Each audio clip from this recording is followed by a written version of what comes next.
Hello everyone.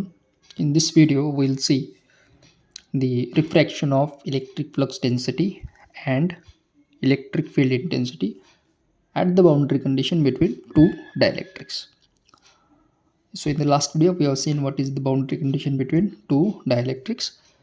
So if you see this particular figure where we have written that this is our region 1 with permittivity epsilon 1, this is epsilon 2. Now let this is our second electric field density component, which we'll write as d2 bar. So when d2 bar passes from this medium and it enters into the first medium, there will be some diffraction. You can see there is a slight diffraction. So this is our d1 bar. Now this particular component makes an angle 90 degrees. ये वाला जो है ना इस वाले curve के साथ 90 degree angle करता है. So will consider this is D normal 1. तो ये वाला हो जाएगा D normal 2. Both are making 90 degrees with this boundary condition. And जो इस वाले कर्व के साथ जाता है वो टेंजेंशियल हो जाएगा. Let this is our tangential component as D tan 1. Exactly parallel अगर हम ड्रॉ करेंगे तो ये मिलेगा हमें डी टेन 2. तो ये कंडीशन कुछ इस तरह से हो सकता है, refraction at the boundary condition.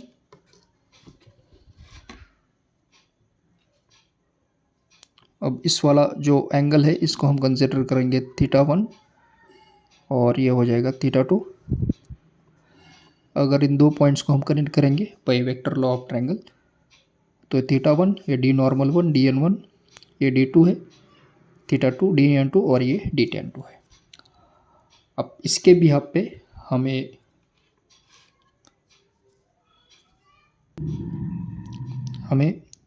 ये सभी कंपोनेंट्स को फेच करना है इन टर्म्स ऑफ थीटा 1 या फिर थीटा 2 हो सकता है.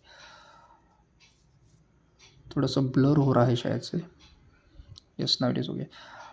What is theta 1? Theta 1 is nothing but the angle made by d1 with D normal 1.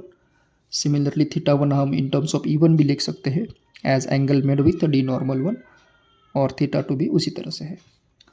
तो सबसे पहले तो हम इस वाले ट्रायंगल को अगर देखेंगे, ये वाला ट्रायंगल, तो इसमें हम लिख सकते हैं adjacent angle as well as opposite angle के फॉर्म में, यानी कि कॉस और साइन थीटा के फॉर्म में. So I am writing it here as you know that cos theta 1 is equal to, आप देख सकते थीटा के एडजेसेंट साइड है dn1 और इसका जो हाइपोटेनस है वो आ जाएगा d1. So you can write dn1 as d1 into cos theta 1. Similarly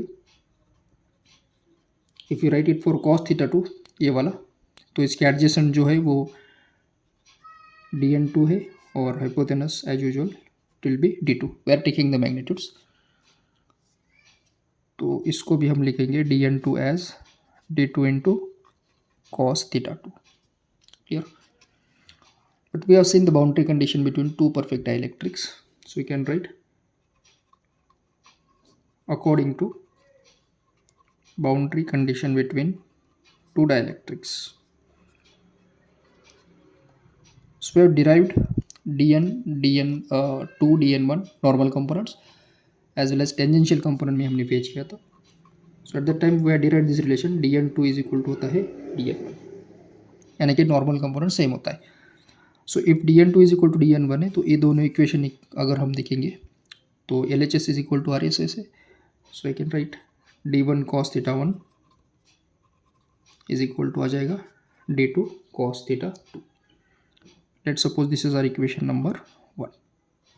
ये तो आ गया in terms of cos angle both d1 and d2. Similarly हम साइन ऑफ एंगल भी फाइंड आउट कर सकते हैं बोथ केसेस में, एप्सिलॉन 1 और एप्सिलॉन 2 के फॉर्म में. तो सबसे पहले तो हम लिखेंगे as sine theta 1 and sine theta 2. So again we can write from the given schematic, let's find sine theta 1. ये वाला साइन थीटा 1 यानी कि अपोजिट बाई हाइपोटेनस होता है. ओके अगर हम इस वाली की बात करेंगे, सबसे पहले तो ये फेच करेंगे sign theta 2, both will be same. तो थीटा टू के अपोजिट जो साइड है वो है D tan2 और इसका जो हाइपोटेनस है वो है DL2, सॉरी ये हो जाएगा D2 hypotenuse. So D tan2/D2 is equal to sine theta two है, तो हम इसको लिखेंगे D tan2 is equal to D2 into sine theta two. Similarly यही अगर हम साइन थीटा वन के लिए लिखेंगे, so we can write sine theta one as tangential component D tan1 divided by hypotenuse D1, तो ये आ जाएगा D tan1 as D1 into sine theta one. Now let's divide this two equation again, जो हमने यहाँ पर divide किया उसी तरह से इसको डिवाइड करेंगे। अगर हम इसको डिवाइड करेंगे तो we can write D1 sine theta one divided by D2 sine theta two is equal to आ जाएगा D tan1/D tan2, यानी कि tangential component electric flux density की। So as you know that again boundary condition between two dielectrics के behalf पे, so we can write according to boundary condition between two dielectrics, so we can write D tan1/D tan2 होता है ε1 divided by ε2। ये सभी relations हमने already fetch किए हैं last video में।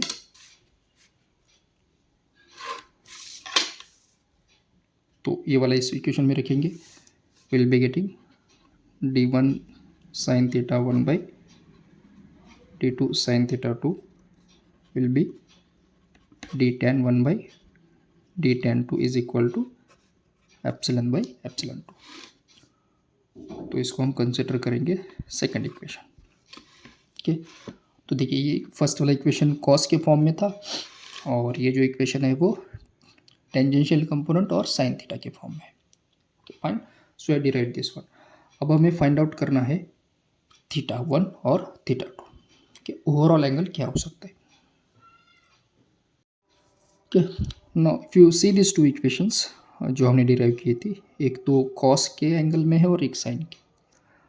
अगर हम इन दोनों इक्वेशन को डिवाइड करेंगे, that means if I divide this equation by this equation, तो ये वाला हम लिखेंगे as D1 sine theta one divided by D2 cos theta one is equal to, और लेफ्ट साइड में क्या था D tan1 और ये है DN1।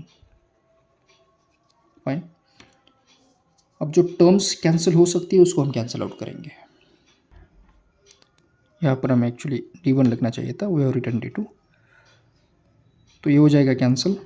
साइन बाई कॉस होता है tan theta one as D tan1/D normal one. Similarly अगर हम लिखेंगे ये दोनों का डिवीजन, तो D2 कैंसिल हो जाएगा, तो हमें मिलेगा directly will write tan theta two is equal to, देखिए साइन बाई कॉस tan होता है, will be D tan2 divided by D normal two. अब DN1 is equal to DN2 होता है टू परफेक्ट डाइलेक्ट्रिक्स में।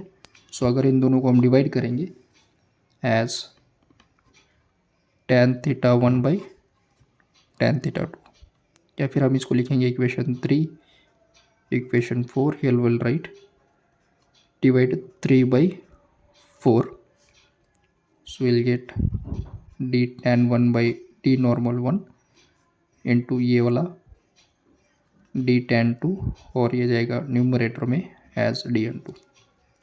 But as you know that ये दोनों same होते हैं, तो ये दोनों cancel, so we left with tan theta one by tan theta two is equal to D tan1/D tan2 is equal to. अब देखिए बाउंड्री कंडीशन के बिहाफ पे D tan1/D tan2 होता है ε1/ε2, तो ये भी आ जाएगा ε1 डिवाइडेड बाई ε2। और जनरली अगर हम इसको रिलेटिव परमिटिविटी के फॉर्म में लिखेंगे, तो ये हम लिख सकते हैं epsilon not epsilon R1, epsilon not epsilon R2. This will get cancelled. Epsilon R1 by epsilon R2. So lastly हम find out करेंगे relationship between D2 D1 and E2 and E1 with the help of all these equations. So for that case we will write here magnitude of D bar. Second region में हम सबसे पहले लिखेंगे. Based on that we can go for first region. So I am writing the D2 in second region is. Okay. अब अगर हमें D2 find करना है सेकंड रीजन में तो हम ये वाला ट्रायंगल अगर यूज़ करेंगे तो इसमें अपोजिट साइड D10 है, एडजेसेंट DN2 और हाइपोटेनस जो है वो है D2 बार. तो अगर हम पाइथागोरस थ्योरम यूज़ करेंगे so diagonal square is equal to adjacent plus opposite side का स्क्वायर होता है. So that formula if I write तो ये वाला टर्म हम लिखेंगे हाइपोटेनस स्क्वायर यानी D2 square is equal to adjacent normal और अपोजिट है टेंजेंशियल. ये सेकंड रीजन में. Now if I come across DN2 so we know that DN2 is equal to होता है DN1. तो इसकी जगह पे हम लिख सकते हैं आइदर D2 cos थीटा 2 या फिर D1 cos theta 1 because both are going to be same. That we have derived. Similarly, when I come across D10 जो हमने अभी फेच किया था, so we have D10 as you can see D2 into sin theta 2. ये वाला equation हम use करेंगे. So this is D2 into sin theta 2. अब देखिए ये फर्स्ट इक्वेशन जो है वो हमने फेच आउट किया है cos थीटा 1 के फॉर्म में. तो इसको भी हम कन्वर्ट करेंगे थीटा 1 के फॉर्म में. So I can write this as D1 into इसको हम लिखेंगे sine theta 1 by epsilon 1 by epsilon 2. अब ये कहाँ से आया? सो सिंपली अगर हम ये सभी इक्वेशंस को देखेंगे तो हम इसको लिख सकते हैं इस वाले टर्म को साइन थीटा 2 को. सो ये दोनों इक्वेशंस को हम इस वाले टर्म में रखेंगे as D2 square will be first DN2 square will be this one. जिसको हम लिखेंगे D1 square cos square theta 1 plus ये वाला term D1 square sine square theta 1 into epsilon 2 square by epsilon 1 का स्क्वायर. अब इन दोनों में तो हम D1 स्क्वायर कॉमन निकाल सकते हैं. So we are left with cos square theta 1 plus epsilon 2 by epsilon 1 का whole square into sine square theta 1. ये है हमारा D2 square. Now will take square root on both the side. So I can write D2 is equal to D1 square का होता है D1 square root में और ये एडिशन टर्म में है तो इसको लेंगे square root as cos square theta 1 plus epsilon 2 by epsilon 1 square into sin square theta 1. Let this is our equation between D2 and D1. Similarly, अगर हमें इसे कन्वर्ट करना है इंटेंसिटी के फॉर्म में तो सिंपल सा कॉन्सेप्ट है. ये सब रिवर्स हो जाएगा ना. एप्सिलॉन 2 बाई एप्सिलॉन 1 हो जाएगा एप्सिलॉन 1 बाई एप्सिलॉन 2. कॉस की जगह पे साइन और साइन की जगह पे आ जाएगा कॉस. तो हम डायरेक्टली लिखेंगे E2 D1 की जगह पे E1 square root cos square की जगह गए sine square theta 1. This will be reversed into sine की जगह पे cos. So this is how we have fetch the relation between D2 D1 E2 E1 at the boundary due to diffraction of either D bar or E bar. I hope you understood this particular term. Thank you.